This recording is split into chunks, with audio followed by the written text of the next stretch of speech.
Hello കൂട്ടുകാരെ, എല്ലാവർക്കും നമസ്കാരം. നമ്മൾ ഇന്നൊരു പുതിയ വിഷയത്തെക്കുറിച്ചാണ് ചിന്തിക്കുന്നത്.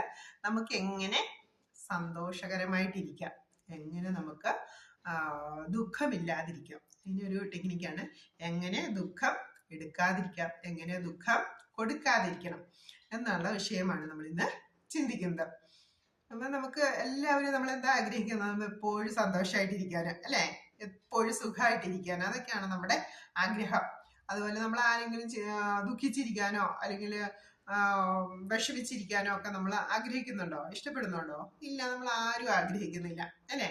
അപ്പം നമ്മുടെ അതെല്ലാ ജീവജാലങ്ങളുടെയും, ഇപ്പം മൃഗങ്ങളെ എടുത്തു കഴിഞ്ഞാലും മനുഷ്യരെ എടുത്തു കഴിഞ്ഞാലൊക്കെ അവരൊക്കെ സന്തോഷത്തോടെ സമാധാനത്തോടെ ഒക്കെ ഇരിക്കാനാണ് അവർ ആഗ്രഹിക്കുന്നത്. പക്ഷെ നമ്മളുടെ ഇടയിൽ, ജീവജാലങ്ങൾക്കിടയിൽ സുഖവും ദുഃഖവും സന്തോഷവും സങ്കടവും ഒക്കെ ഇങ്ങനെ ഒരു ചക്രം പോലെ ഇങ്ങനെ കറങ്ങിക്കൊണ്ടേയിരിക്കണം, മാറി മറിഞ്ഞു കൊണ്ടിരിക്കുകയാണ്. അത് നമുക്ക് നമ്മളെ തന്നെ നിരീക്ഷിക്കുകയല്ലേ, ചുറ്റുപാട് നിരീക്ഷിച്ചാലും നമുക്കത് മനസ്സിലാക്കാനായിട്ട് സാധിക്കും. അപ്പോൾ നമുക്ക് എങ്ങനെയാണ് സന്തോഷവും സങ്കടവും നമ്മളിൽ ഉണ്ടാകുന്നത് അല്ലെങ്കിൽ മാറി മാറി വരുന്നതെന്ന് നമുക്കൊന്ന് ചിന്തിച്ചു നോക്കാം. അപ്പൊ ഈ സന്തോഷം എന്ന് പറഞ്ഞാലും സങ്കടം എന്ന് പറഞ്ഞാലും ഒരു എനർജി ലെവലിന്റെ വ്യത്യാസം കൊണ്ട്, നമ്മളിലുള്ള എനർജി ലെവലിന്റെ വേരിയേഷൻസ് അല്ലെങ്കിൽ വ്യത്യാസം കൊണ്ട്, അവയുടെ നിലയിലുള്ള ഏറ്റക്കുറച്ചിൽ കൊണ്ട് നമ്മളിൽ അനുഭവപ്പെടുന്ന ഭാവങ്ങളാണ് സന്തോഷവും സങ്കടവും. എന്താണ്? നമ്മളിലുള്ള എനർജി ലെവലിന്റെ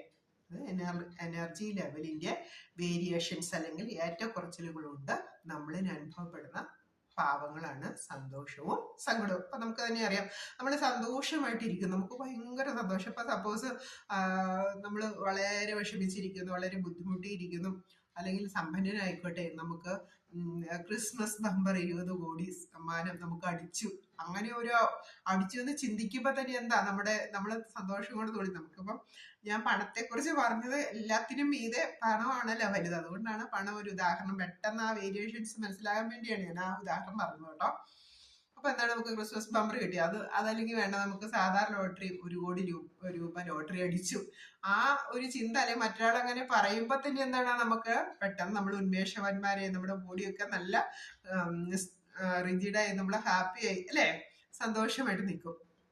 അതേസമയം എന്താണ്, അയ്യോ പൈസ ഒന്നും ഇല്ല, ആരെങ്കിലും 1 കോടി രൂപ നമ്മളോട് കടം വാങ്ങിക്കാൻ വരുന്നു, അല്ലെങ്കിൽ ഒരു 50,000 രൂപ കടം വാങ്ങിക്കാൻ വരുന്നു, അല്ലെങ്കിൽ നമുക്ക് വളരെ അത്യാവശ്യപ്പെട്ടിരിക്കുന്ന ഒരു സമയത്ത് നമുക്ക് 50,000 രൂപ നമുക്ക് ലോൺ അടയ്ക്കാനുണ്ട്, നമുക്ക് പൈസ ഒത്തിട്ടില്ല. അപ്പൊ എന്തായിരിക്കും, നമ്മൾ മുഴുവൻ എനർജിയും ഡൗൺ ആയി. എങ്ങനെ ഇനി അത് സമാഹരിക്കും, അല്ലെങ്കിൽ എന്താണ് അതിന്റെ പരിണത ഫലം എന്ന് വെച്ചാൽ അപ്പൊ തന്നെ എന്താണ്, നമുക്ക് എനർജി വളരെ താഴ്ന്നു പോയി, അല്ലെ? അപ്പൊ ഞാൻ ഈ പണം വെച്ച് സമയം പറഞ്ഞു എന്താന്ന് ചോദിച്ചാൽ പെട്ടെന്ന് തന്നെ ആ വേരിയേഷൻസ് കേൾവിക്കാർക്ക് അല്ലെങ്കിൽ എല്ലാവർക്കും മനസ്സിലാക്കാൻ വേണ്ടിയിട്ടാണ് കേട്ടോ. ഈ പണം മാത്രമല്ല നമ്മുടെ സന്തോഷത്തിനും സങ്കടത്തിനും ആധാരമായിട്ടുള്ള അല്ലാത്ത കാര്യങ്ങളിലും നമ്മൾ സന്തോഷിക്കുകയും സങ്കടപ്പെട്ട് ഇരിക്കാറുണ്ട്. പക്ഷെ പണത്തെ കുറിച്ച് പറഞ്ഞത് കൊണ്ട് പെട്ടെന്ന് ആ വേരിയേഷൻസ് മനസ്സിലാക്കാനാണ്. ഓക്കെ, അപ്പൊ നമുക്ക് നമ്മുടെ ടോപ്പിക്കിലേക്ക് വരാം. അപ്പൊ എന്താണ് പറയുന്നത്, നമ്മളിലുള്ള എനർജി ലെവലിന്റെ വേരിയേഷൻസ് അല്ലെങ്കിൽ ഏറ്റക്കുറച്ചിലുകൾ കൊണ്ടാണ് നമുക്ക് സന്തോഷവും സങ്കടവും അനുഭവപ്പെടുന്നത്. പക്ഷെ ഈ എനർജി ലെവൽ എങ്ങനെയാണ് നമുക്ക് കിട്ടുന്നത്, എവിടെ നിന്നാണ് നമുക്ക് കിട്ടുന്നത്, അതേക്കുറിച്ച് നമുക്ക് ഒന്ന് മനസ്സിലാക്കേണ്ടതുണ്ട്. എന്നത് ഈ പ്രകൃതിയിലെ പ്രപഞ്ചത്തില് നിരന്തരം ഒരു എനർജി, ഇങ്ങനെ ഒരു ഫ്ലോ, ഒരു ഇളം കാറ്റ് പോലെ, അല്ലെങ്കിൽ നമുക്ക് നമ്മുടെ നഗ്ന നേത്രങ്ങൾ കൊണ്ട് കാണാൻ പറ്റാതെ ഒരു എനർജി ഫ്ലോ ഇങ്ങനെ പ്രപഞ്ചത്തിൽ നടന്നുകൊണ്ടേ ഇരിക്കുന്നുണ്ട്.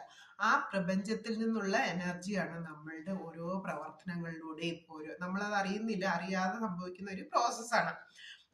നമ്മുടെ വാക്കുകളും ചിന്തകളും നമ്മുടെ പ്രവർത്തികളും എല്ലാം ഈ എനർജി, അന്തരീക്ഷത്തിലുള്ള എനർജിയെ നമ്മളിലേക്ക് അട്രാക്ട് ചെയ്യുന്നതിന് അല്ലെങ്കിൽ ആകർഷിക്കുന്നതിന് അല്ലെങ്കിൽ നമ്മളിലേക്ക് എത്തപ്പെടുന്നതിന് തടസ്സമായി നിൽക്കുകയും അതുപോലെ കൂടുതൽ എനർജിയെ ആകർഷിക്കുന്നതിനും കഴിവുണ്ട്. നമ്മുടെ വാക്കുകൾക്കും പ്രവർത്തികൾക്കും ചിന്തകൾക്കും എല്ലാം അന്തരീക്ഷത്തിലുള്ള എനർജിയെ നമ്മളിലേക്ക് ആകർഷിക്കുന്നതിനും അന്തരീക്ഷത്തിലുള്ള എനർജിയെ നമ്മളിലേക്ക് ആകർഷിക്കപ്പെടാതിരിക്കുന്നതിനുമുള്ള ശക്തിയുണ്ട്. അത് തിരിച്ചറിഞ്ഞു കഴിഞ്ഞാൽ നമുക്ക് ഒരുപാട് മാറ്റങ്ങൾ നമുക്ക് വരുത്താനായിട്ട് സാധിക്കും. അപ്പൊ നമുക്ക് സന്തോഷം കിട്ടുന്നത് എവിടുന്നാണ്?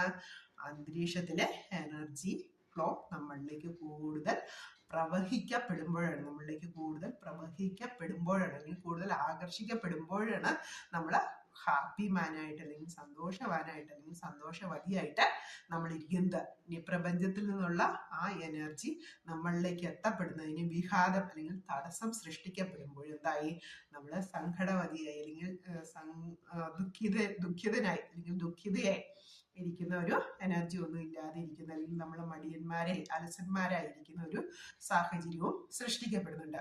അപ്പൊ എന്തൊക്കെ കാരണങ്ങളാണ് നമ്മളിലേക്ക് എനർജിയെ അട്രാക്ട് ചെയ്യുന്നതിനും കൂടുതൽ ആകർഷിക്കപ്പെടുന്നതിനും കൂടുതൽ ആകർഷിക്കപ്പെടാതിരിക്കുന്നതിനുള്ള കാരണങ്ങൾ എന്തൊക്കെയാണെന്ന് നമുക്ക് നോക്കാം. എന്താണ്, നമ്മുടെ ചിന്തകളാണ് നമ്മുടെ ചിന്തകളാണ് വാക്കുകളായിട്ട് പുറത്തേക്ക് വരുന്നത്. വാക്കുകളാണ് പ്രവർത്തികളായിട്ട് മാറുന്നത്.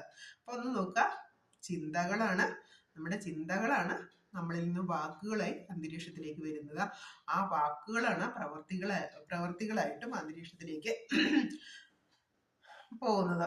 അപ്പൊ എന്താണ്, അൾട്ടിമേറ്റ് ആയിട്ട് പറയുകയാണെങ്കിൽ നമ്മളുടെ ചിന്തകൾ നല്ല എനർജിയെ ആകർഷിക്കപ്പെടുന്നതിന് ഉതകുന്ന തരത്തിലുള്ള ചിന്തകളായിരിക്കണം. ആ ചിന്തകളാണ് നമ്മുടെ വാക്കുകളായി മാറേണ്ടത്. ആ വാക്കുകൾക്ക് എന്താണ്, നല്ല നന്മയുണ്ടാവണം. ആ വാക്കുകളെ കുറിച്ചും പറയുകയാണെങ്കിൽ ഒരുപാട് കാര്യങ്ങൾ നമുക്ക് വിശദീകരിച്ച് പറയാനുണ്ട്. അപ്പം സമയക്കുറവ് കൊണ്ട് ഞാൻ വളരെ ചുരുക്കിയാണ് പറഞ്ഞു പോകുന്നത്. നമ്മുടെ വാക്കുകൾ എപ്പോഴും നമ്മളിൽ നിന്ന് വരുന്ന വാക്കുകൾ നമ്മൾ വളരെയധികം ശ്രദ്ധിക്കേണ്ടതാണ്. നമ്മുടെ കുടുംബാംഗങ്ങളോടായിക്കോട്ടെ, നമ്മുടെ ഭാര്യ ഭർത്താക്കന്മാർ തമ്മിലായിക്കോട്ടെ, അച്ഛനമ്മമാർ മക്കളോടായിക്കോട്ടെ, അല്ലെങ്കിൽ അയൽക്കാർ തമ്മിലായിക്കോട്ടെ, സ്നേഹിതന്മാർ തമ്മിലായിക്കോട്ടെ, അല്ലെങ്കിൽ ബന്ധുക്കൾ, പരസ്പരം അറിയപ്പെടുന്ന ബന്ധുക്കൾ തമ്മിലായിക്കോട്ടെ, എപ്പോഴും സൗഹാർദ്ദപരമായിട്ടുള്ള ഒരു സംഭാഷണം അല്ലെങ്കിൽ വാക്കുകൾ ആണ് നടത്തപ്പെടേണ്ടത്. അപ്പൊ നമ്മുടെ വാക്കുകൾ കേൾവിക്കാരന്റെ, ബന്ധുക്കൾ ആരും വേണ്ട, ശ്രോതാവിന്റെ, നമ്മൾ പറയുന്ന ആളുടെ വാക്കുകൾ ശ്രോതാവിന്റെ മനസ്സിനെയോ അല്ലെങ്കിൽ അവരിൽ ഒരു ദുഃഖത്തെ അല്ലെങ്കിൽ അവരിൽ ഒരു വിഷമത്തെ ഉണ്ടാക്കാൻ പാടില്ല. അപ്പൊ നമ്മൾ പറയുന്ന വാക്കുകളിൽ നമ്മൾ വളരെ ശ്രദ്ധാലുക്കളായിരിക്കണം. അപ്പൊ നമുക്ക് ചെയ്യാൻ പാടില്ലാത്ത കാര്യങ്ങൾ മക്കളോട് പറഞ്ഞു കൊടുക്കേണ്ടതായിട്ടുണ്ട്. അപ്പൊ നമ്മൾ വരുന്നത് നമ്മുടെ ശബ്ദ തരംഗങ്ങളുടെ ആ ശബ്ദ തരംഗങ്ങളെ നമ്മൾ നിയന്ത്രിക്കേണ്ടിയിരിക്കുന്നു. അപ്പൊ അത് വിശദമായിട്ട് പറയുകയാണെങ്കിൽ ഒരുപാട് സമയം, മണിക്കൂർ കണക്കിന് എന്ന് പറഞ്ഞാലാണ് അത് തീരുകയുള്ളൂ. നമ്മൾ കുട്ടികളോട് നമ്മൾ വളരെ അലക്ഷ്യമായിട്ട് വളരെ സൗണ്ടിൽ നമ്മളിങ്ങനെ എനർജി ഇട്ട് പറയുമ്പോഴെന്താണ്, കുട്ടികൾ എല്ലാ മുതിർന്നവരാരോടാണെങ്കിലും എന്താണ്, ആ കേൾക്കുന്ന ശ്രോതാവിന്റെ എനർജി ലെവല് വളരെ ലോ ആയി പോകുന്നു. അവൻ വളരെ മൂഡ് ഓഫ് ആകുന്നു. അപ്പം എപ്പോഴും നമുക്ക് സന്തോഷകരമായിരിക്കുന്ന വാക്കുകൾ മാത്രം പറയാൻ സാധിക്കുകയില്ല. അപ്പൊ അനിഷ്ടകരമായിട്ടുള്ള വാക്കുകൾ നമുക്ക് പറയേണ്ടതായിട്ട് വരുന്നുണ്ട്. പക്ഷെ ആ പറയുന്ന മോഡുലേഷനിലും ആ പറയുന്ന വാചകങ്ങളിലും ഒക്കെ നമുക്ക് തന്മയത്വത്തോടു കൂടി നമ്മൾ പറയുകയാണെങ്കിൽ ശ്രോതാവിൽ ഉണ്ടാവുന്ന വ്യതിയാനത്തിന്റെ ആഘാതത്തെ നമുക്ക് കുറയ്ക്കാനായിട്ട് സാധിക്കും.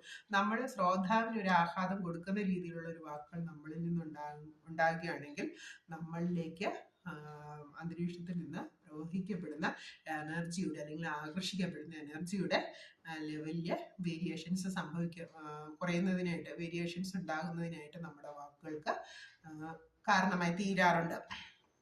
അപ്പം അങ്ങനെയുള്ള സാഹചര്യങ്ങൾ നമ്മൾ ഉണ്ടാകുമ്പോൾ നമ്മുടെ വാക്കുകളെ അല്ലെങ്കിൽ നമ്മുടെ മോഡുലേഷനെ നമ്മൾ നിയന്ത്രിച്ച് നമ്മൾ പറയുന്ന കാര്യങ്ങളിൽ നമ്മൾ വളരെ ശ്രദ്ധയോടുകൂടി ഇത് കേൾക്കുന്ന ആളുടെ മനസ്സിനെ എങ്ങനെയാണ് ബാധിക്കുന്നത്, അല്ലെങ്കിൽ ആ വ്യക്തി അതിനെ എങ്ങനെ ഉൾക്കൊള്ളും എന്ന് പറയുന്നത്, ആ വ്യക്തി ഉൾക്കൊള്ളുന്നതനുസരിച്ച് നമുക്ക് തിരിച്ചൊരു ഫലം നമുക്ക് കിട്ടുന്നുണ്ട്.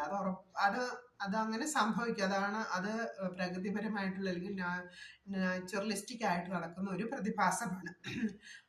അതുകൊണ്ടാണ് നമ്മുടെ പുരാണങ്ങളിലൊക്കെ പറയുന്നുണ്ട്, കോപം കൊണ്ട് ശപിക്കരുത് ആരെയും എന്നൊക്കെ പറഞ്ഞ് നമുക്ക് പാട്ടുകൾ തന്നെയുണ്ട്. അപ്പൊ നമുക്ക് എത്ര ദേഷ്യം വന്നാലും എത്ര ഇറിറ്റേഷൻ വന്നാലും ഒക്കെ നമ്മൾ ആ വ്യക്തികളുമായിട്ട് ഇടപഴകുമ്പോൾ തന്മയത്വത്തോടു കൂടിയാണ് അവരെ കാര്യങ്ങൾ പറഞ്ഞ് ബോധ്യപ്പെടുത്തേണ്ടത്. അതല്ലെങ്കിൽ എന്താണ്, നമുക്ക് തന്നെ അത് ദോഷകരമായിട്ട് ബാധിക്കുന്നു. അതുപോലെ നമ്മുടെ നമ്മളൊരു പ്രവൃത്തി ചെയ്യുമ്പോൾ അത് മറ്റൊരാൾക്ക് ദോഷകരമാണ് അല്ലെങ്കിൽ അപ്രിയമായിട്ടാണ് തീരുന്നതെന്ന് മനസ്സിലാക്കുകയാണെങ്കിൽ പക്ഷെ അത് അനിവാര്യമായിട്ട് അങ്ങനെ ചെയ്തേ തീരുകയും ഉള്ളൂ എന്നുള്ളൊരു സാഹചര്യമാണെങ്കിൽ അത് പറഞ്ഞ് മനസ്സിലാക്കി ബോധ്യപ്പെടുത്തി അതിൻ്റെ ആഘാതം വളരെ ലഘൂകരിക്കപ്പെടുന്ന വിധത്തിലുള്ള ഒരു പ്രവർത്തനമായിരിക്കണം നമ്മളിൽ നിന്ന് ഉണ്ടാകേണ്ടത്. അപ്പൊ നമ്മുടെ ചിന്തകൾ മറ്റുള്ളവരെ ഹനിക്കരുത്, നമ്മുടെ വാക്കുകൾ മറ്റുള്ളവരെ ഹനിക്കരുത്, നമ്മുടെ പ്രവർത്തികളും മറ്റുള്ളവരെ ഹനിക്കരുത്.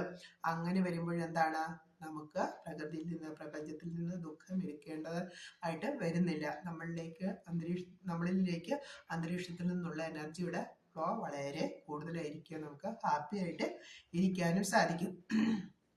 അപ്പൊ നമ്മൾ വളരെ ധനികരായിട്ടുള്ള, വളരെ ഹാപ്പി ആയിട്ട് കഴിയുന്ന ഓരോ മനുഷ്യരെയും എടുത്ത് ചിന്തിച്ച് നോക്കിക്കഴിഞ്ഞാൽ അവരുടെ ജീവിതത്തിലെല്ലാം കാണാം അവര് ആയിട്ടുള്ള ഇടങ്ങളിൽ എങ്ങനെ പെരുമാറുന്നു. ഇപ്പൊ നമ്മുടെ ഫിലിം സ്റ്റാർസ് ഒക്കെ ആണെങ്കിലും അല്ലെങ്കിൽ ഉന്നത പദവിയിലുള്ള ആളുകളെയൊക്കെ നമ്മളൊന്ന് കണ്ണോടിച്ച് നോക്കിക്കഴിഞ്ഞാൽ